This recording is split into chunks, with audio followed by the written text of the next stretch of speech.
Okay, for the next video here, it's my second go at this thing. I got interrupted the last one. It's on page 124 of your Brentwood notes, section 4.3 for how derivatives affect the shape of a graph. Our last problem over here on page 123, so get that out, or if you haven't put it away yet, keep it out. We need to refer to that to kind of give you a first go at this explanation. In the last video, I was talking about stuff being concave up and concave down and concave up. And there's a way to test for concavity called well, if you look over here, it's a test for concavity, and you'll see that it uses the second derivative. Before we get to that, let me mention the true definition of something being concave up or concave down.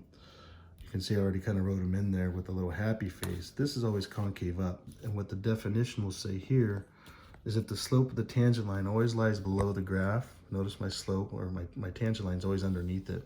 If it's always underneath it, then your graph is going to be concave up. If the slope of your tangent line always lies above it, notice what's happening. I'm getting positive, less positive, less positive. The slope, if you pay attention to what's happening to the slope, and I've been doing that to you all semester, positive, less positive to zero, negative to more negative, that's going to be an indication as the first derivative is changing of something being down. But very briefly, they just say if the tangents lie above it, it's concave down. So here's where things get confusing, because there's another test that you can do to help you draw the graph, meaning this test for concavity. To do it, you need to take the second derivative, and if you take the second derivative and it's greater than zero, it means your graph is positive. So everywhere around that value. So if your critical value was here, you can actually test that. And if it comes out positive, I don't care if it's positive 2 or positive 100, you'll have something that's concave up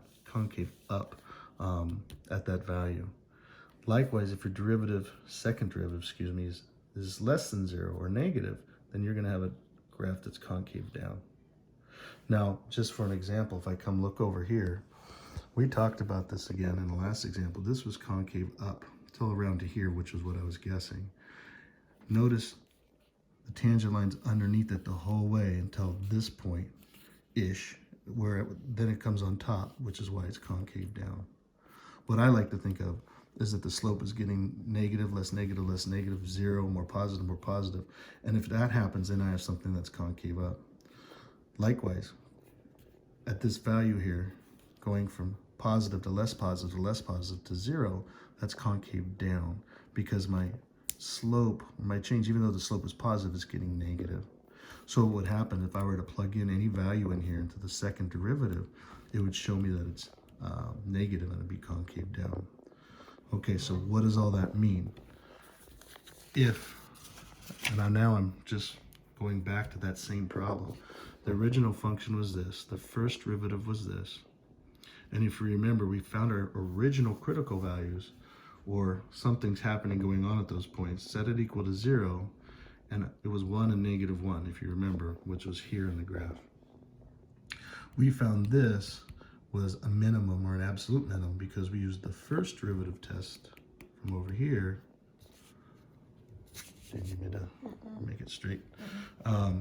Notice the slope was negative here, and then after this value was positive in here. So that's what we found with the last problem. But what you can do is you can take this value, negative 1, and actually plug it in to the second derivative. Now, if I take the second derivative and I come up with that as my function, notice the second derivative of this, second derivative of, derivative of the first derivative. So the second derivative ends up being this.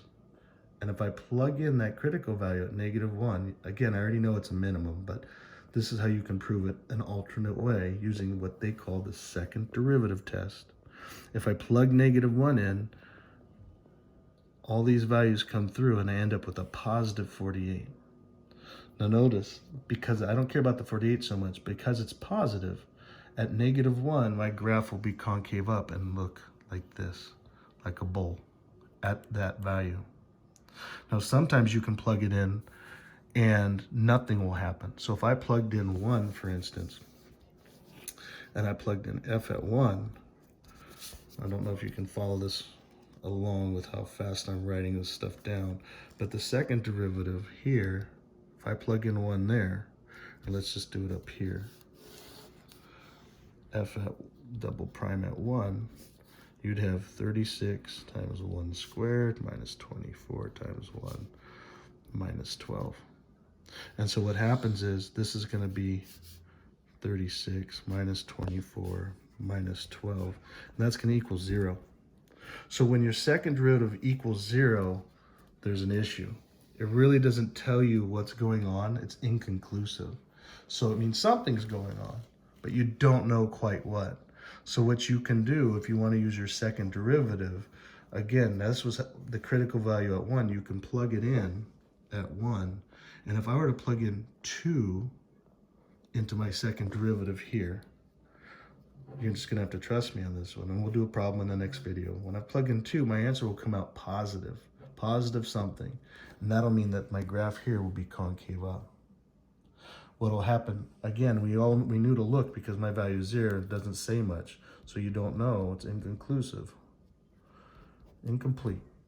And if I tested the value in here at, I don't know, 0.5 into the second derivative here, you can test it on your own if you like, you'll get out a value that's negative. So based on the fact that your critical values tell you where to start looking at points, you can, if it's inconclusive, still use the second derivative left and right to see if stuff's concave up or concave down, which will give you this shape. Now, I picked the hardest problem right off the bat, but what happens if we set the second derivative, which was here again, equal to 0? And if you set it equal to 0, what's going to happen, I tried to divide through everything here by 12, and I got that as a function. Now what happens, again, this really doesn't do too much, but it tells me where something interesting or something could be occurring. If I plug a minus, let's see, minus 1 here and a plus 1 here, and set both equal to 0, negative 1 equals 3x, negative 1/3. And here, x minus 1 equals 0. Now notice, this was the value that we just figured out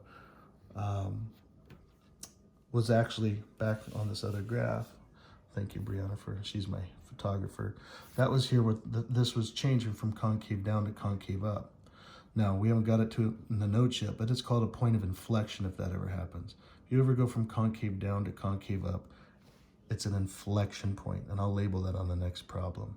But notice over here that there's also something going on with negative 1/3. Second derivative equal to 0, it doesn't tell me anything, but it tells me I can look right here to see if the concavity is changing before or after it. Now there are big problems with this. It could be undefined sometimes, it's still not tell you anything, in which case you'll use your first derivative to tell you how the graph is behaving. But in this case, if you take negative 1/3 and plugged it into the second derivative, you'd get 0, so this would hold true. But if you were to test 0, for instance, which is after that negative 1/3, if I were to test 0 into this second derivative, we can almost do it in our head. If I plug 0 in here, I get 0. 0 in here, I get 0. My value would be negative 12.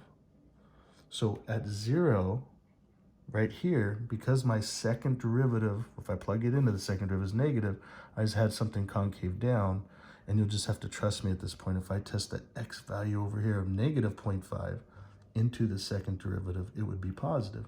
So that's also a point of inflection. So really we have a minimum point of inflection and then another point of inflection all in the same graph. And we haven't even got to the notes yet. So I can find my notes. Let's go back here and I'll kind of formalize this for you, and then we'll do another video in a second. Here's your test for concavity again. If your second derivative value, for any value for that matter, is positive or greater than 0, your graph there is concave up. If it's less than 0, it's going to be concave down. Down here, in example 2, from A to B, we're going to say that's concave down. From B to C, what would you think? Concave down. from C to D, that's going to be called concave up. Because I switch concave and concavities from here, from concave down to concave up here, this is called a point of inflection. Okay, so that's going to be a little messy, but that's your inflection point.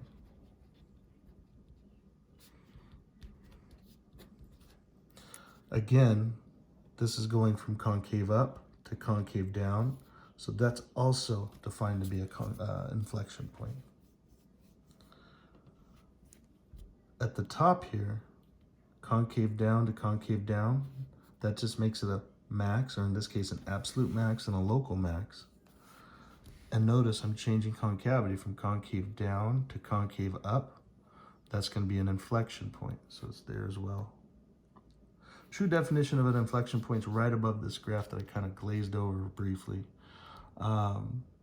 If your curve changes concavity, in other words, you go from concave down to concave up or vice versa, that's what we're really checking for here.